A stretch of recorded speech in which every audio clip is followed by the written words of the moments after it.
Good morning. I'd like to welcome all of our faculty and students and online participants to this program, Transdisciplinary Course on the Essence of Effective Leadership. In a couple of minutes, our honorary president, Ivo Schloss, will give an introduction to the session. I would just like to talk a little about our arrangements, since we are coordinating with people here and online as well. This program will be recorded, video and audio, and shortly after we complete the course, it will all go up on the website, be available on YouTube, so that others can view it as well. We have tried to structure the program in a way that there will be a good deal of interaction, so we're requesting short presentations by our lecturers, shorter responses by the panelists, and being sure to give enough time for interaction among all those in the room, and also to field questions that may come from our web participants. Just because of the dynamics of coordinating it all, the speaker will be inviting questions from the room, and let's try to get a good discussion going on. You're all resources. We're trying to create a new course rather than deliver a final course, and that's why we have such an interesting mix of people. But let's also give some time to field questions that come in from online. Alexandra will monitor questions from online and indicate to who's ever moderating the session that we have some questions, and within the time available, let's try to also handle theirs. For those that we cannot handle during the session, we'll be having in writing. We will try to respond to them afterwards and put our responses up on the website. Okay? So thank you. Look forward to a very exciting 4 days. Ivo. Good morning, good afternoon, depending on what time you are. Let me welcome you on behalf first of the World Academy, but also of your co-organizers of this event. And let me welcome you, those who are here, but even those who are in various parts of the world, to this place, the city of Dubrovnik. City of Dubrovnik is an old city, about 1,500 years old. This is what we roughly believe. It started when the Slavs and Avars destroyed adjacent Greek colonies, and then people ran. And of course what the people typically do is they go to certain rather safe part close to the sea, some rocky islands and so on. And so it turns out that Dubrovnik, though it does not appear to you now, is really a part of a rocky island and a settlement on the mountain. The mountain is called Srce. This is the mountain that you just see. And the rocky island is the part which is just across that famous street called Stradun. And Stradun, that you walk along, is about 500 meters long, is really a huge bridge going above the water. So when you are walking there, you are above the water, and this is why, for instance, tanks and things like that are forbidden to go into the city of Dubrovnik because it could collapse. One of the famous, of course, building in Dubrovnik, just like in any other city, is the Cathedral of Dubrovnik. And this cathedral was actually a votive cathedral of the famous king, Richard Lionhearted. He actually had a shipwreck on another island, which is the bigger island that you see when you are just here walking. This is the island which actually has a strange name, has a name Lokrum, which is its own name, but also is known as an island of love. But on top of that, actually, there is a curse related to this. I'm part of that curse, but let's skip over that. This is not essential for our leadership course. So much about the cathedral. We believe that this cathedral was linked, as I said, to Richard. This is not true, because actually it was much, much older, and it seems that even in the 6th century, and that is rather strange, had a size bigger than today, which meant that, of course, the largest population was there. What else Dubrovnik is famous for? Is famous for, of course, being a place which was independent through all of this time. It was a mini Venice. It had the second world largest pharmacy, very old, and it had also the second oldest quarantine imposed, and you can see this place where the quarantine was. It had a famous scientist by name Ruđer Bošković, whom Leon Lederman, a famous Nobel Prize winner from the United States, ranks actually, you know, physicists always like ranking, so what we do is a first-rate physicist, first-rate physicist is Einstein, then a second-rate physicist, this is Bošković, then a third-rate physicist, and these are people like Newton, Faraday, and so on, and there are, of course, 50 ranks. This is just like myself, but this is the story anyway. Bošković was ranked very, very highly. He was born in the city of Dubrovnik, but amazingly, he left Dubrovnik when he was a small child of something like 15, 16, and as a matter of fact, returned to Dubrovnik only one time, and the story was, how do you brag that Bošković is yours when he did not spend time in Dubrovnik? However, and this is relevant for the other hat which I have, just to introduce myself, I am also a dean of the Dag Hammarskjöld University College for Diplomacy. And Bošković, besides being a physicist, and besides being a fellow of the Royal Society and fellow of the French Academy and the founder of the observatory in Milan, he was also a professional Dubrovnik diplomat, and of course at that time, as nowadays, whoever is in diplomacy knows that these are spies. I mean, why being a diplomat unless you are working for KGB, CIA, MI, whatever, 1, 2, 3, 4, 16, and so on. So Bošković was this famous man. Another interesting thing, which is again very germane to the topic that we are discussing, Dubrovnik, just like Venice, had its duke, Knez was called in Dubrovnik, and we did, I believe, better than Venice, because the term of office of the Duke in Dubrovnik was 1 month, absolutely nothing more than that. One of them tried to be longer, and he was assassinated by the others. So Dubrovnik actually has something that I will talk in a little bit about that when I come now to the main sponsor, and the main sponsors of our conference is the World Academy of Art and Science. Many of you are fellows, many of you online are also familiar with the World Academy. If you are not, do please look at the web of the World Academy, which now, owing to enormously good work of our first center, which is in Pondicherry in India, former French colony, but now part of India, our center there actually provides all the information on the World Academy, and you can get it under www.worldacademy.org. Now, the Academy was founded exactly 55 years ago, in 1960, among people who stimulated, but by the time that the Academy was formed, they were dead, is Albert Einstein, then it was Russell, Oppenheimer, Auger, the first president of the World Academy, John Boyd Orr, who was at the time the Director General of FAO, and a number of other people, but not only scientists, but also artists. And we have Buckminster Fuller, for instance, Fulleren is named after him, and we had Menuhin, for instance, a number of other writers, and so on. So the history is itself an interesting story. We have a motto in the Academy, and that's also very relevant for this. And the motto says actually the following things. It says, leadership in thoughts that lead to action.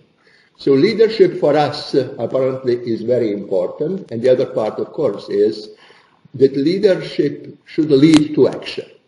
And that is very important, and that is actually in many ways the meaning of this entire conference that we are going to be devoted, the question of leaders. You know, nowadays actually the subject, are there leaders, how good the leaders are, in which categories should be the leaders, and so on, is important. One can distinguish actually, first when we look in our ancestry, then of course you know there is a huge branch of so-called social animals with ants, bees, and so on, and they show the structure, but there is not clearly the leadership shown. However, when you go a little bit further on toward cats and toward dogs or wolves at that time, then you see a clear pattern of the leadership, and the clear pattern of the leadership is, as a matter of fact, not uniform at all. Among our closest relatives, there are two closest primates. One, of course, is a chimpanzee. And chimpanzee, like wolves, like lions, have the famous alpha male. On the other hand, you have, again, our very close relative, bonobo. And in the case of bonobo, it seems that male is not that important, that more important is a female, just like in the case of the elephants, the female is more important. But then, of course, there is another story, and particularly in our own society, we have seen that there is a so-called group. So you have, this is typically in a political life, you have a party. This, by the way, was very well described roughly a century ago in a famous novel by Dostoevsky, The Demons, how you actually have this group. And the pattern of all of the parties, regardless whether this is the Leninist party or is the later on Democratic, Republican, and so on, you have always this structure of the party being there. So it is not only one leader, but there are combinations there of what one might luckily call checks and balances, but far from checks and balances because they get too much intricated into the whole affair. So yes, this is this question. But coming back to the story of the leadership in thoughts that lead to action, let me give you an example which has nothing to do with the World Academy. As a matter of fact, has nothing to do with the academic thoughts at all, but goes into the naval history of, at that time, England. As you know, the Britain, of course, UK, nowadays depends on the sea and depends on being protected by the sea. So the Navy was very, very important. And essentially, in addition to great names like Admiral Nelson, about whom you've heard, the English Navy was developed under a famous Admiral, John Jervis, the Viscount of St. Vincent. Why he has the title of St. Vincent is that he is a winner of the famous Battle of St. Vincent when there was a fight between the English fleet and the combined French and Spanish fleet, which was considerably stronger. So, of course, in any kind of the war, just like back in the phalanx of the Greeks or Romans, order is very, very important. And much the same way is in the case of the naval battle. So the idea is you have to follow the line.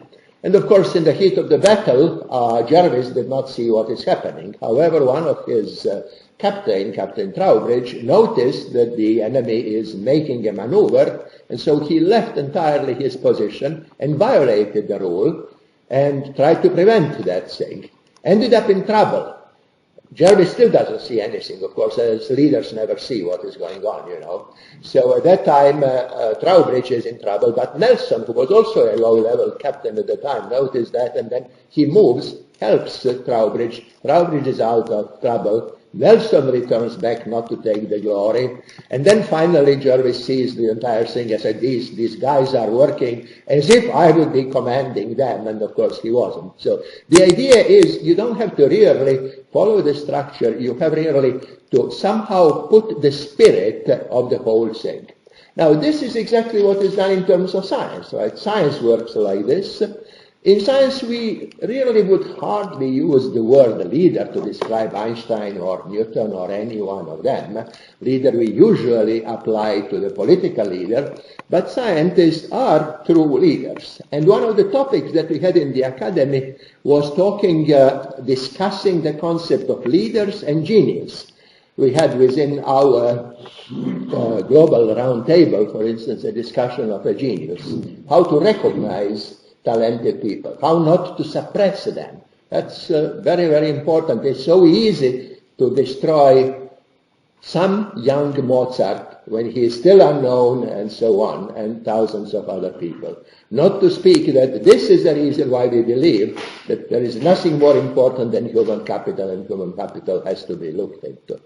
Now, when you look at the question of the leadership, leadership is composed of several. You can look at it as a triangle. There are leaders, but then there are followers. And then there is a task to be done. And it's not necessarily for all tasks that a leader is omnipresent to do this. You know, this is a policy in current politics in particular, where you believe that you can be a minister of foreign affairs, a minister of interior affairs, a minister of science, a minister of industry, and so on. No, there are special people. As I said, a role model that we successfully use is a role model of the PhD student. PhD student, by definition, is somebody who has an idea, somebody who carries on that idea, somebody who usually doesn't do it alone because it has the support at least of her or his mentor and sometimes of the entire group working with him, because more and more scientific studies are done as a project. And then, of course, there are other aspects. One is that there are driving forces, supporting forces to help, but there are also obstacles, various obstacles. In any kind of the things, there are obstacles. Then there is a very important time dimension. And the things that our Greek ancestor knew, the time is not a simple thing. It has two gods.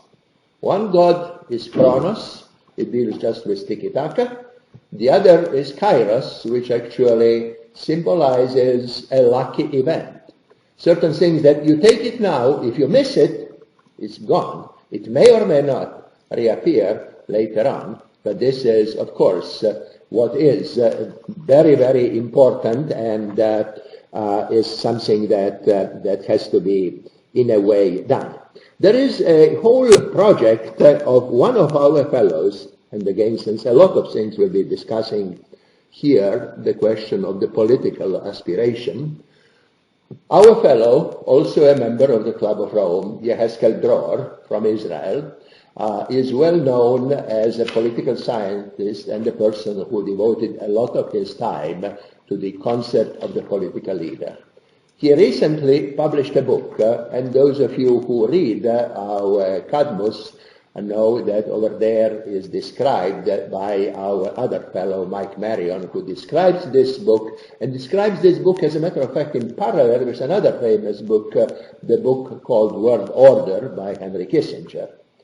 Now, the title of the book of Yehezkel Dror is Avant-Garde Politician, and he speaks about the politician of our time. Is a rather opposite to Kissinger's book, which is very readable, very pleasant to read, and you immediately see where you agree and where you disagree. The book of Yehezkel Dror is a little bit difficult to read, and of course, in a way, is controversial. And by the way, this is the reason why the Club of Rome, that has a structure, you know, of reports to the Club of Rome, and then it accepts it or not. This time decided not to accept this as a report, so it's published just, not as a report to the Club of Rome. Now, his main view is that political leaders nowadays are faced with the fact that science and technology is going so fast, so rapidly, that he uses the famous saying, and I will conclude by that. The famous saying is 200 years old. It belongs to great Friedrich Schiller, who said, things are changing rapidly. Now imagine, at that time they were slow motion, motion, nothing in comparison with today. And he said, this rapid changes and this upheavals and so on, so this was just the beginning of the French Revolution, if you wish. He says, this leaves all of us stunned, bewildered, and particularly politicians who are utterly confused. Okay, Dror wants to actually have something to prevent that. And in doing so, I think he falls into the trouble of maybe going back to the idea of Plato, which sometimes is good, but sometimes is too naive. So the question is, and he goes in a direction which I personally don't like. He puts it in an extremely elitist way. I am, on the other hand, absolutely of a belief much closer to Admiral Jervis. You have to have everybody democratically producing ideas, making processes which are not irreversible, but which are very important. And there is one thing that two of us, my dear old friend, old, not that he is old, but that he and I have long friendship, Bogdan and I discussed yesterday at dinner. The most important thing is the rule, which is not written in the books, but is actually put both in the books but also in our genetic code, and this is love thy neighbor, and love is an extremely important thing. And a very important thing of the leader is that he has somehow to have this love affair with the followers. If that is not there, then nothing will work. Okay, so these were some of the thoughts, you know. I'm by no means a leader. I know nothing about leading. And this is just, you know, a kind of here and there thoughts that come to my mind. And the best thing is that you critically, occasionally express your criticism about some of these views. Thank you. Everything time.